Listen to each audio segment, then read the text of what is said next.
Yun, kung ayaw dis ninyo at direct distributor of Lifestyle PH at Natural Organ at Airs of Enthusiast. So, may bago po tayong tatalakayin dito sa remake na to about dito sa about sa mga nakalap kong impormasyon dito. Well, nasa ano ako, nasa Travelers Gym ako sa Subic. Ayun, nasa Travelers Gym pala ako ngayong araw na to. At ito yung lugar na to, nasa lugar to ng Gapo sa Subic. Ngayon, simulan na natin. Pero bago natin simulan ng panibagong vlog natin sa remake, sponsored by Saguni Alimpeba. Pag ininom mo talaga yan, talagang may ka na.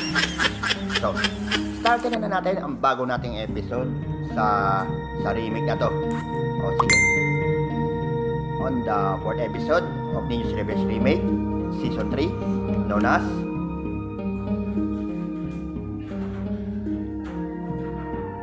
An Open Letter to All Perfectionists and Good. O sabihin na lang natin the differences about between perfect and good. So yun na nga.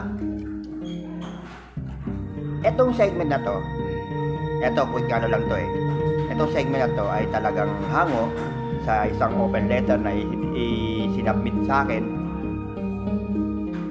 ng friendly natin galing, alam mo na kung saan ang galing. Okay, simulan na natin ang bagong buod na sinend sa akin. So ito, ang letter na ito, tungkol ito sa The Open Letter to All the Perfectionists. So ito, when we dedicate ourselves to helping others, supporting loved ones, or contributing to our communities, it's a very kind of disheartening to realize that our hard work and dedication may not be recognized. Bakit? Instead of acknowledging the countless ways we've made a positive impact, people often focus on the thing we do not do or we didn't do. Ayan nga, di ba? Sa quote na yan, sa sinabi na, sa narinig nyo yan, talaga nakakaramdam ka talaga ng ng mga bagay na hindi maganda. And it is a very kind of discounting someone about the things that they don't like. O ito pa isa. This narrow perspective can be damaging, making us feel undervalued. Di ba masakit, di ba? Unappreciated and taken for granted. Bakit? It is as if our worth is measured solely by our shortcomings rather than abundance of the greatest common good we bring. Itong mga tao sa sanlibutan na to, mas pinipili nila na, alam mo na, mag-focus sa mga bagay na hindi maganda. At talaga nakakatinsa lang at talaga sa pag-iisip yan sa healthy mindset na yan, o sa ano man mga bagay na talaga nakakatulong para mag-grow. Eto, this kind of phenomenon can be observed in various aspects of life. In personal relationship, a partner may be overlooked the countless times there's a significant other has been supportive, only to focus on the one instance they forgot an important date. Bakit? Even in our own families, parents may pour their hearts into raising their children to be criticized for not meeting every expectation. Para bang yung mga anak o apo natin na pinag-aaral natin at kung ano mga assignment na iniling ng mga professor, mga boss, at hindi na ibigay lang ng konti. Ayan, magkamali na ng konti, sandamakmak na kritisismo ang nangyayari, which is pangit, which is talagang pangit sa panlasa ng iba. O ito, the part of the issue lies into human nature's tendency to focus on what's lacking rather than what's present. Bakit? This kind of mindset can lead to feelings of resentment and frustration. So yun na masakit, di ba? So, we begin to wonder if our efforts are truly worth it. Why bother trying so hard? Why bother trying so hard if no one appreciated it? Bakit mo sinusubukan natin mga kapatid? Bakit natin sinusubukan lang isang bagay na talaga gawin pero walang appreciation na tatanggap? Ready? Di ba masakit yun? So ito. However, it is essential to recognize that this kind of perspective is not only unfair but also misguided. Unfair na nga, misguided ba? Parang ano lang parang this is a very kind of misquoting, misguiding, or giving some sort of misinformation about sa isang individual.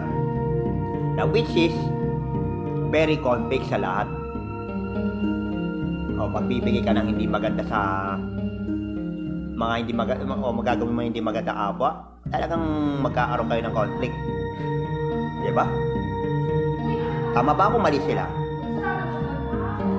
Isa pa, our worth and value should not be defined by their or others' opinion and expectations. We must learn to find validation within ourselves, acknowledging on our efforts and celebrating our accomplishment. By doing so, we'll be less affected by others' lack of appreciation and more motivated to continue making a positive impact. So, ibig sabihin ito sa sinabi ko dito sa board na to, mag-focus na lang tayo sa lahat ng mga bagay na positibo rather than na ilalagay mo sarili mo sa alanganin, which is talagang masakit. Masakit pa sa break up na shota mo. Baka sa konting board lang to, baka may umiiyak na naman dyan, diba? Talaga nakakainis minsan lahat ng mga perfectionist na individuals na nakakasagupa ko dito. Eto pa, ultimately, this content of mine serves as a reminder to re-evaluate our motivations and focus. Kahit ikaw sa sarili mo, kailangan i-reflect mo yan. Lahat ng mga bagay na ginagawa mo, kung tama ba yan, kung nasa kaukulan ba yan, o kung nakakatulong o hindi. Pero pinakamalaking tanong dito, ito itatanong ko sa inyo, guys. Are we doing good for others' approval or because it genuinely brings us joy and fulfillment? Sagot, i-comment down ninyo sa comment section ang sagot na yan sa tanong ko sa inyo. Ito, yan ang triba na yan. So ito, by shifting our perspective and finding self-worth, we'll continue to shine even when others fail to recognize our brilliance. So, ibig sabihin, kailangan mo sa sarili mo na mag-glow kahit yung iba sa mga tampalasa na to sa libutan na to ay hindi nakikita ang halaga mo. Ako, aminin ko, mga ginoong barumbado. At least may halaga pa buhay ko. Hindi katulad ng mga masasamang tao na naasagupa ako dito sa mundong ilalim na to at kung saan pa. Therefore, we should set our mindset and maintain that frequency that all the glory and honor belongs to Him.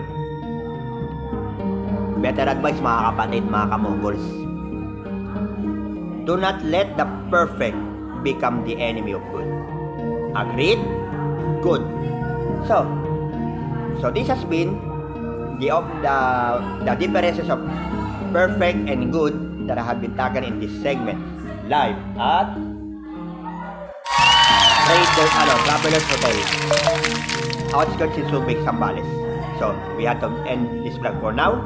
This is Nino, a direct distributor of Licensed PH, a direct distributor of Licensed PH, a director of Corgan, and airsoft enthusiast. So, like, share, and subscribe sa mga panibagong videos dito sa Ninjo's Revised Remake, Minute Gun Reviews, Reaper Scraps, anything but YT Shorts. O bago ko i-end ang session na to, isang disclaimer po dyan. Ayan, if any one of you has an ideological differences of having dislike this content, so please do not disrupt the program. If you wish to continue, we strongly advise that you have to proceed with caution. Viewer discretion is advised. So, sit back, relax, and enjoy the show. Until next vlog, God bless.